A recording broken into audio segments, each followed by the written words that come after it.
na-alụ one n'ụwa ịmana orika sebụlụ ụwa na-agọzi onye ka omume onye si dị ya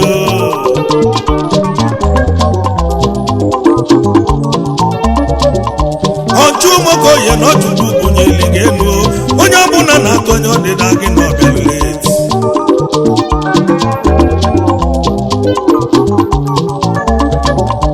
ebere chukwu ụmụ ụtụtụ ebili agasị na-akọwa ngwa bụ na onye jeko obi ga-ejineriri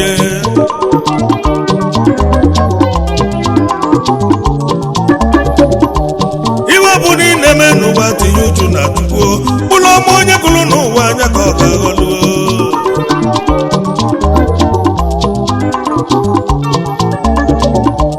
chukwu na-eme eze na onye chi imela eze ga-eji ibe ezola ọnụ ụwa kwụba akala aka onye na-elu ya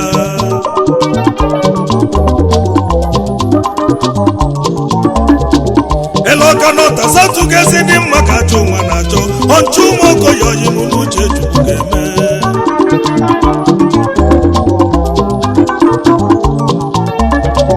ebe nwata na-ebe akwa na-atọ ka nna nọrọ nze nwa anaghị eze oni ga-ejelila Abuja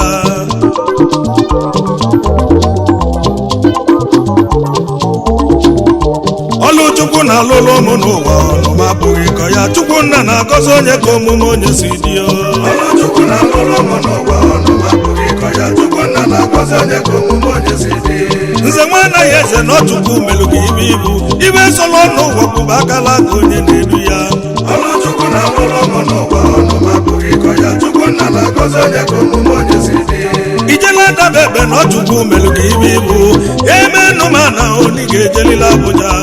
ọlụchukwu na alụlụ ụmụ n'ụwa ọnụma abụghị kọ ya chukwu nna na-agọzi onye ka omume onye si dị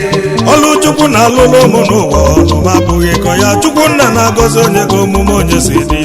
ọlụchukwu na alụlụ ụmụ n'ụwa ọnụma abụghị kọ ya chukwu nna na-agọzi onye ka omume onye si dị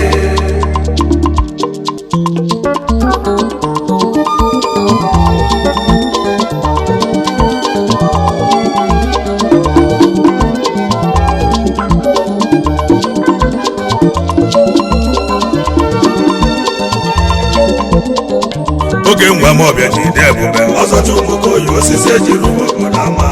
ijela adaba ebe 40 kọmandị na Anambra mana ya eze ayọ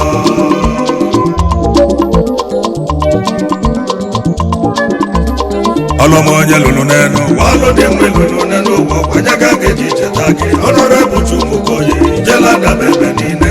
mana ya eze ayọ obodo mụta ezigbo nwa si na ọ dị ka anyị na-adị gbamụta akala ohere ọsị na ọ dị ka ndị ikwu nne ya ka njụọ onwe yiri nne yiri nna ọ naghị eyi anọbi n'ọbịa ọzọchukwu ụmụokoye edo onye ga-eje Abuja ọzọ mkpụrụ obi na Amawbia deputy speaker na Anambra steeti ọrọchukwu ma ga-eje Abuja ọlụma ọlụlụ n'Ọka North nsọ n'eziokwu na ọkalịla akali aga m agụzọ na-eweghalụ nne ọlụchukwu malụ na-erike nne chukwu malụrụ ọlụ dị mma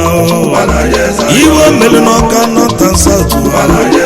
oyile ejiri iwe omelu be anyị ọzọ mkpụrụ obi Amawbia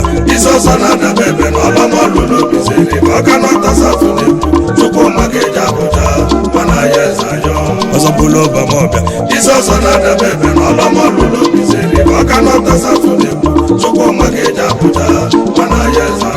kedu onye ga-eje Abuja ọrụ chukwu ma ga-eje Abuja abụ ụtọ Ọka North and South ekwugo n'ọbụ chukwu maka ga-esiga Soludo for solution ọlọtụ egwu na Anambra okwulu na chukwu ma ga-ejelila Abuja ebe nwa na-ebe akwa atụ aka nne ya nọrọ nna ya nọrọ ya ka chukwu ma jela anyị Abuja ijela Amawbia niile Soludo na ọgadere gị mma ịmana nwamba ga-ekwusikọkwuo n'ọbụ chukwu ma ga-eje Abuja ọzọ mkpụrụ obi Amawbia ọzọ na-adaba ebe na ọlọmọlụ n'obiziri ka Ọka North and South na-ekwu chukwu ma ga-eje Abuja mana ya eze ayọ Honorable Pius Okoye, Deputy Speaker na Anambra State Babulu, 4th in command. Ọzọ Mbulobu na Amobia, isi ọzọ na-adaba ebe, ijela Amobia niile jide ebube. Prince Osman Malaika na ndị egwu ji ekwe agwa na-ekene gị n'ife ọmụ ị na-emela anyị n'ụwa. Iwezi ka ikeneli gị, the governor of Anambra State, Prof. Charles Chukwuma Soludo, Odeni Magwata, all what we in Anambra State, Odeni Soludo for solution.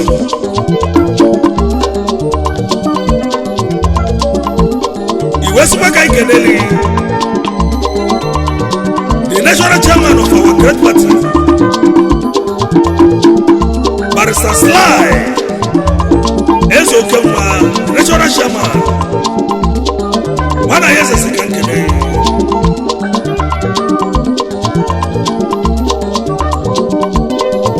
Iwesipaka Ikeneli, the immediate past former national chairman of our great party, Apuga. Ozombu Victor Ikechukwu Michael Oye, Ozombu Ochenda Amobia, Godfather Chukwuma na political.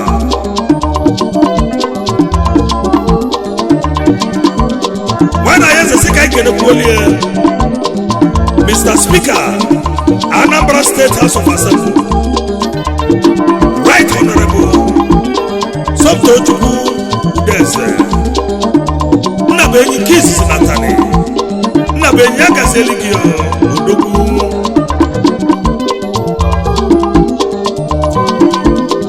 High Chief Christopher Ndubisi, Ikeku Mawuluwa Bulbulu, Pinnacle Hotel and Suite Oga, Deputy Speaker Sikankene, Kedimaka, Honorable Ozo Juda Agumbado, Ozo Adenaka Chukwu, Bebioka, TB Joshua Kendioka, Honorable Chumoko Isikankenegi, Nakidana Boneri Wanda, TB Joshua, Udokunoga Delegima, Ozo Juda Agumbado.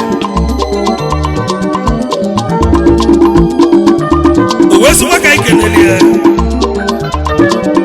Honorable Dr. Osionuko, Iwo Okadi Nejidi Ebube, Ibigu, Worldwide, Osionuko, Okenwanu Umudoku Obunese, Deputy Speaker Sikankene, Prince Osman Malaika wene kenezi oya, Mmadụ Onyebuchi, 16 Telecommunication Nigeria, Okenwanu Amobia Ogiliga, Odogwu Mweze, AK 16 Milichukwu Amobia Ogiliga, 16 Laundry, Prince Malaika Nekede, Odogwu Amobia Oga Abaligeze,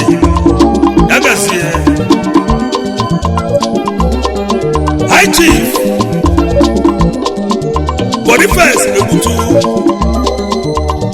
Ozo Ogene na Nise,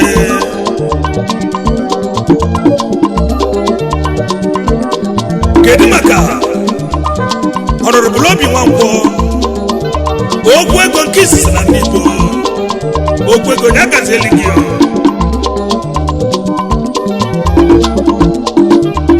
Aiwene Kedekwe, Don Poki na Mbagwu,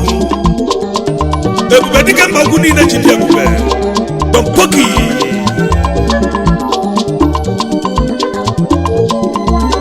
Kedimaka Chief, Ozo Boniface and Ebonam, Ozo Ebube Dike Umawulu niile jide ebube, Ozo Ebube Dike,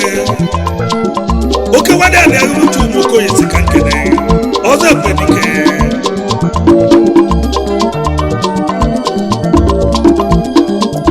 Dr. Sir Ike Modu, Mr. Chinedu na Amobia Ogiliga,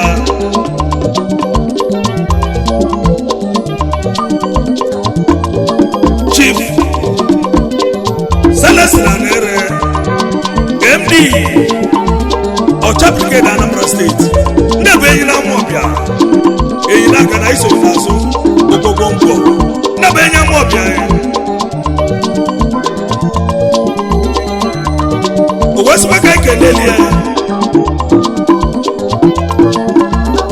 all the Golden Club members Ọka branch nke ọ bụ chairman ba the Golden Club Deputy Speaker Anambra State is kanke ndị ọma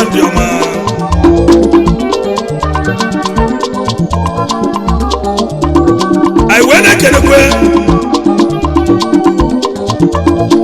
all the Arabic Club members Onitsha branch Nkechukwu Mokoye bụ their member also nkene onye ọbụla ka onye chinyazere all the Arabic Club members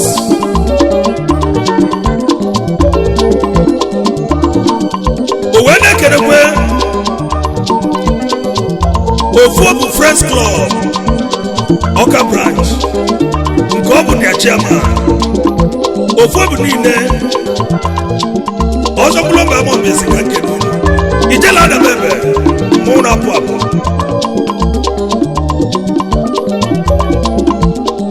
Owene Kenekwe Millennium Brothers Club nke ọ bụ member ya Owene Kenekwe Mayor's Club Amawbia nke ọ bụkwa member Chumoko isi ka nke n'ụlọ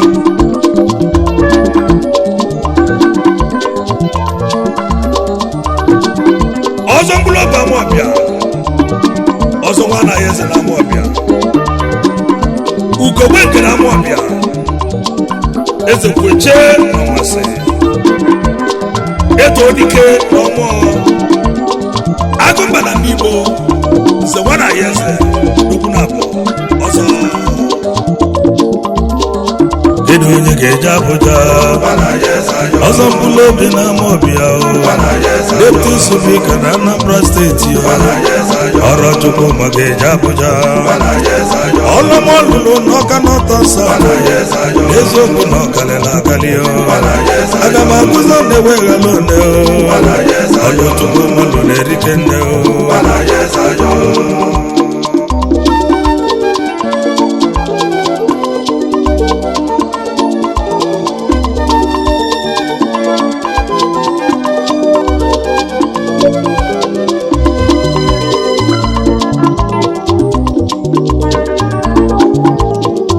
Kaikene mwana yeze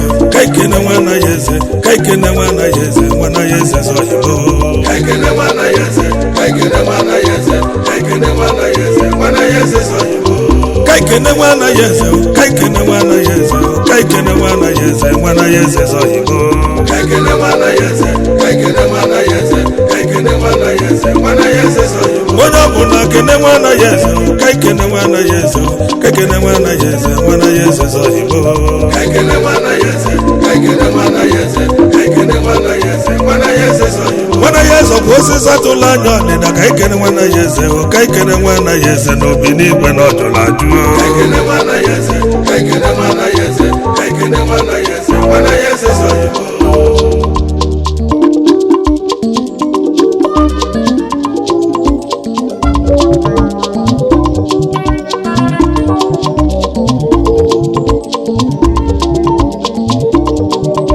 Honorable Chukwuma Okoye